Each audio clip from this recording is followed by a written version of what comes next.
You know that feeling when you walk into a room and immediately sense everything: the tension no one's mentioning, the sadness hidden behind smiles, the anger simmering just beneath the surface. That's not intuition. That's not coincidence. That's something far more extraordinary. And whether you realize it or not, others feel it radiating from you the moment you arrive. There's an invisible frequency you carry, a rare aura that only true empaths possess.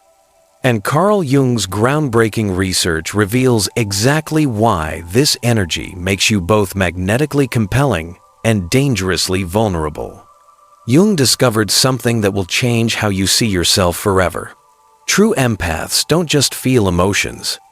They radiate what he called the wounded healer frequency, an energetic signature born from pain, yes, but alchemized into something infinitely more powerful. This aura wasn't gifted to you by the universe. It wasn't written in your stars. It was forged in fire. And understanding its true nature is the difference between drowning in other people's emotions and becoming the sovereign healer you were meant to be. Here's what modern psychology refuses to acknowledge. Your empathic aura isn't some mystical gift you were born with. It's a psychological survival mechanism that transformed into something sacred through what I call traumatic alchemy. Jung wrote, "The privilege of a lifetime is to become who you truly are." But for empaths, becoming who you truly are means first understanding why your nervous system developed this extraordinary sensitivity in the first place. It wasn't random. It was adaptive. It was necessary for survival. Think about this through Jung's lens on psychological development. He observed that empaths often emerged from childhood environments where emotional survival depended on hypervigilance. You learned to read micro-expressions before you could read words. You developed radar for emotional danger because your safety, your very survival, depended on anticipating the emotional weather swirling around you. But here's what Jung realized that most therapists completely miss. This survival mechanism didn't just help you navigate childhood trauma. It literally rewired your brain to operate at frequencies most people will never access. Your mirror neurons became hyperactive. Your limbic system became extraordinarily responsive. Your entire nervous system evolved into what I call an emotional antenna. Constantly scanning, constantly processing, constantly translating invisible signals into conscious awareness. Modern neuroscience confirms what Jung intuited decades ago. Dr. Elaine Aron's research on highly sensitive persons shows that empaths process sensory information more deeply, particularly in brain regions associated with awareness, emotion, and empathy. But Jung understood something that goes far beyond neurology. This neurological difference creates an actual energetic field that others unconsciously perceive and respond to. Here's where it gets truly extraordinary. Jung discovered that this empathic aura functions like what he called psychological radar. It doesn't just passively receive energy. It actively transmutes it through unconscious alchemical processes that most people don't even know exist. Jung observed that when empaths enter a room, they unconsciously begin what I call energetic archaeology. You dig beneath surface presentations to uncover the emotional truth that others are hiding even from themselves. Your aura literally reads the shadow projections that people carry, like invisible baggage. Let me break down how this actually works, based on Jung's understanding of the collective unconscious. Stage 1. The energetic scan. Your empathic aura automatically attunes to what Jung called feeling-toned complexes, the unconscious emotional patterns that secretly drive people's behavior. You sense their unprocessed grief, their hidden rage, their suppressed fear before they've even acknowledged these emotions exist. It's instantaneous, it's involuntary, it's overwhelming. Stage 2. The unconscious absorption. Because your psyche developed to be permeable for survival reasons, you begin absorbing these energies without conscious choice. Jung called this participation mystique, the unconscious identification with others' psychological states. You don't just observe their pain, you feel it, as if it's your own. Stage 3. The alchemical process. Here's where Jung's understanding becomes revolutionary. Your empathic nervous system doesn't just absorb emotional energy like a sponge. It processes it through what he termed the transcendent function. You unconsciously transform others' raw emotional material into wisdom, insight, and healing potential. This is why people feel inexplicably lighter after being around you, even when you haven't said anything profound. Your aura has literally processed their shadow material and reflected back a more integrated version of their emotional truth. But Jung issued a crucial warning. This process only works when practiced consciously. When empaths remain unconscious of their alchemical nature, they become what I call emotional sponges instead of psychological alchemists. They absorb without transforming. They carry without releasing. They drown in an ocean of feelings that were never theirs to begin with. Now here's where Jung's research becomes genuinely alarming. Your rare empathic aura creates what he called archetypal attraction patterns that draw both healers and vampires with magnetic force. Jung identified specific archetypes that are unconsciously drawn to empathic auras. The wounded child archetype. People carrying unhealed childhood trauma sense your capacity to witness and hold pain without judgment. They're drawn to you like moths to flame because your aura promises the unconditional acceptance they never received. The problem? They often want you to give them what their parents couldn't, which is impossible. The shadow projector. Individuals who've disowned parts of themselves unconsciously seek empaths to carry their rejected emotions. Your aura becomes a repository for what they refuse to feel. They dump their shame, their anger, their fear into your energetic field and walk away lighter while you sink deeper. The energy vampire. Jung called these psychological parasites people whose own empathic development was arrested or stunted. They've learned to survive by feeding on others' emotional energy. They don't mean to harm you, they're just hungry, and you're a feast. But Jung also identified positive archetypes drawn to empathic auras. The conscious seeker, those doing their own inner work, recognize your aura as a mirror for their own growth potential. They come not to take, but to resonate and co-evolve. These interactions energize rather than deplete you. The authentic self. People ready to embrace their full humanity are naturally drawn to the permission your aura gives them to feel deeply without shame. Your presence reminds them that sensitivity isn't weakness, it's courage. The danger lies in what I call archetypal confusion, when empaths can't distinguish between those who come to heal and those who come to feed. Your aura attracts both. But without conscious discernment, you'll drain yourself trying to transform people who aren't ready for transformation. If you've noticed that you attract both deeply spiritual people and deeply troubled people, comment, "I am an archetypal magnet." You're experiencing what Jung called the wounded healer constellation. Your empathic aura carries both the capacity for profound healing and the vulnerability to being consumed. Jung understood that the wounded healer archetype operates through what I call resonant frequency healing. Your aura doesn't heal others by giving them your energy like some kind of psychic blood transfusion. It heals by resonating at frequencies that activate their own innate healing potential. Think about how this works energetically. When someone carrying unprocessed trauma encounters your empathic aura, they experience what Jung called constellation activation. Your presence awakens the healer archetype within them because you're modeling that it's possible to transform wounds into wisdom. But Jung discovered something profound about this process that changes everything. The wounded healer can only activate healing in others to the extent that they've done their own shadow work. If you're carrying unintegrated trauma, your aura becomes contaminated with what I call bleeding energy. Instead of inspiring healing, you unconsciously invite others to wound you in the same patterns you haven't healed. You become a magnet for reenactment. This is why empaths often attract narcissists, emotional vampires, and people who seem to need endless rescuing. Your unhealed wounds create an electromagnetic signature that draws people who will reenact your original trauma again and again until you fully integrate those experiences. Jung wrote, "Everything that irritates us about others can lead us to an understanding of ourselves." For empaths, This means that everyone you attract is showing you something about your own unconscious patterns. The people who drain you are mirroring the ways you drain yourself. The people who can't receive your love are reflecting your own struggles with self-love. The people who abandon you are revealing where you've abandoned yourself.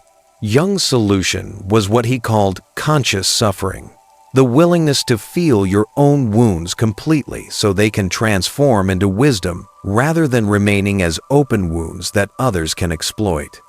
When you do this inner work, your aura shifts from what I call wounded healer frequency to sovereign healer frequency. You still carry the capacity for profound empathy, but it's now grounded in wholeness rather than woundedness. Here's where Jung's understanding becomes truly revolutionary. Your empathic aura functions as what he called the psychological mirror. It reflects back to others their own capacity for consciousness or their desperate avoidance of it.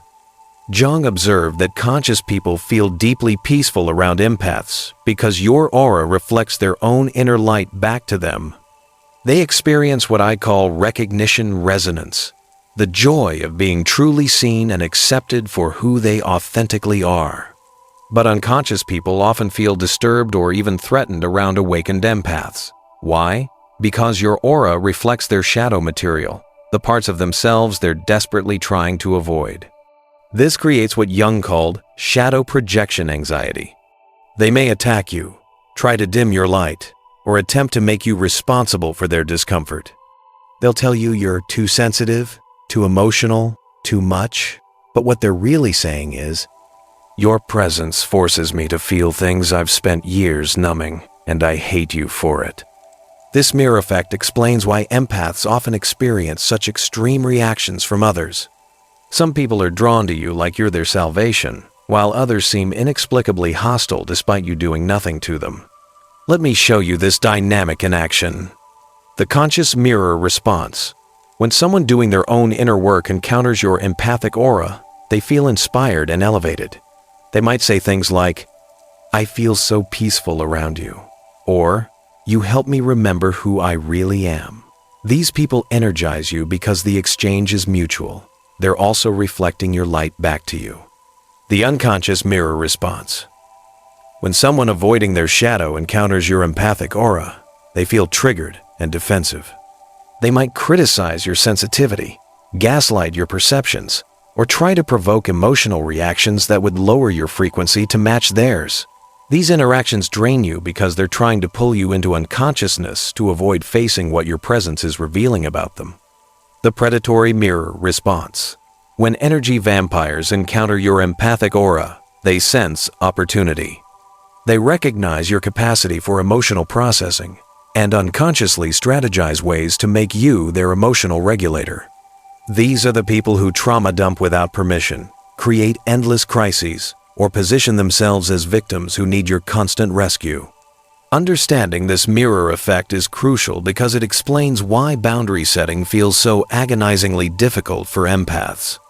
When you set boundaries with unconscious people, you're not just protecting your energy, you're refusing to enable their avoidance of their own shadow work, and they will punish you for it. But here's Jung's most profound insight about empathic auras. You're not just processing individual emotions, you're connected to what he called the collective unconscious, the shared psychic space that contains all of humanity's experiences, fears, and aspirations. Jung discovered that empaths serve as what I call collective antennae. You're unconsciously tuning into the emotional frequencies of entire groups, communities, even global consciousness patterns. This is why you might feel inexplicably devastated during world tragedies you have no personal connection to, why you feel anxious during collective upheavals, why you feel absolutely drained in crowded places where many people are carrying unprocessed emotions. Your empathic aura is literally picking up on archetypal energies that transcend individual psychology. You're sensing the collective shadow humanity's unhealed traumas, suppressed emotions, and disowned aspects of consciousness.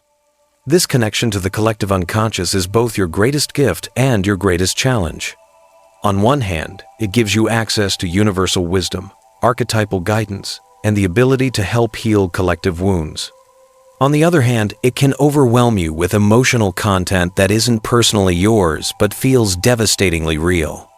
Jung believed that empaths play a crucial evolutionary role in collective healing because you can feel what others have numbed themselves to.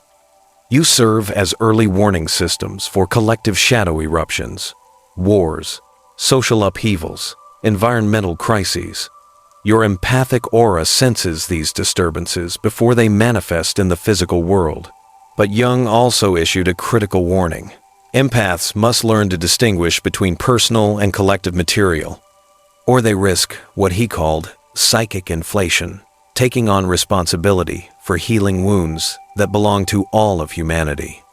You can't carry the world's pain. You were never meant to. If you've ever felt overwhelmed by world events or sensed collective emotions that weren't your own, comment, "I feel the world's pain."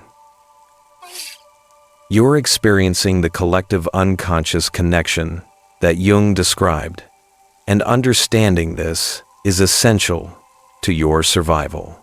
And if this resonates with your empathic journey, hit that like button. It helps this message reach other empaths who desperately need to hear this truth. Here's Jung's framework for transforming your empathic aura from vulnerability into sovereignty. I call it the AURA method, based on his principles of individuation. Acknowledge your energetic nature. Jung emphasized that you cannot integrate what you don't consciously recognize. Most empaths live unconsciously, unaware that they're operating with different neurological wiring and energetic sensitivity. Start by acknowledging that your empathy isn't just emotional, it's energetic. You literally absorb and process information through channels that most people don't access. This isn't weakness. It's a sophisticated form of consciousness that Jung called differentiated perception. Track your energy levels throughout the day. Notice which people, places, and activities energize you versus drain you. Jung called this energy accounting, becoming conscious of how your empathic gifts are being used and abused. Understand your archetypal patterns. Jung believed that everyone operates through archetypal patterns, but empaths are especially susceptible to what I call caretaker complexes, unconscious beliefs that your worth depends on healing others. Identify which wounded healer patterns you're carrying. Do you feel guilty when you're not helping someone? Do you attract people who need fixing? Do you feel responsible for others' emotions? These are signs that your empathic gifts are being driven by unconscious complexes rather than conscious choice. Jung's solution was what he called active imagination.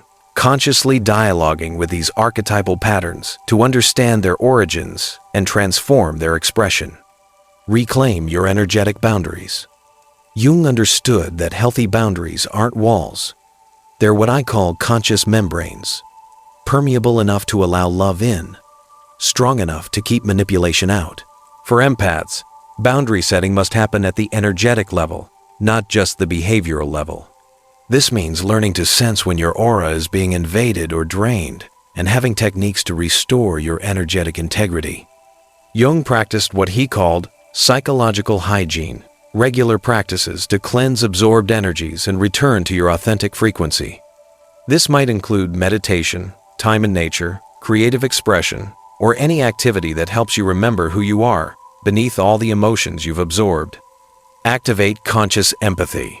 Jung's ultimate goal was what he called conscious empathy, the ability to feel with others without losing yourself in them. This is empathy that serves consciousness rather than unconscious compulsions. Conscious empathy means choosing when and how to engage your empathic gifts rather than being at their mercy, being able to witness suffering without absorbing it, offering healing presence without depleting yourself. This level of empathic mastery requires what Jung called the transcendent function, the ability to hold opposites in consciousness. You can be both compassionate and boundaried, both open and protected, both sensitive and strong. When you integrate Jung's principles, something extraordinary happens. Your empathic aura transforms from wounded healer frequency to sovereign healer frequency. Jung observed this transformation in his most advanced patients. The sovereign empath carries all the sensitivity and perceptual gifts of the wounded healer, but these gifts now serve conscious choice rather than unconscious compulsion. The energetic shift. Your aura becomes more radiant, but also more contained. Instead of leaking energy indiscriminately, you radiate what Jung called integrated wholeness, an energetic signature that inspires others to do their own inner work rather than depending on you to process their emotions for them.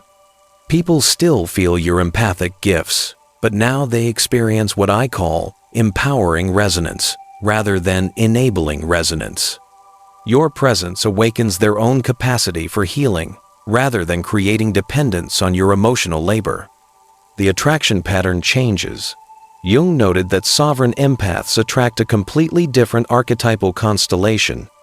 Energy vampires and emotional parasites naturally fall away because your aura no longer broadcasts the available for draining frequency.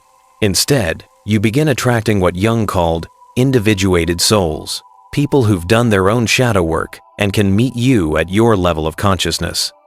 These relationships are mutually nourishing because both people are contributing to the energetic exchange rather than one person doing all the giving.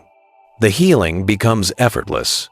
Perhaps most remarkably, Jung observed that sovereign empaths often heal others simply through presence, without conscious effort or energy expenditure. Your integrated aura becomes what I call a healing field that naturally activates growth in others. This happens because you're no longer trying to heal from your wounds. You're healing from your wholeness.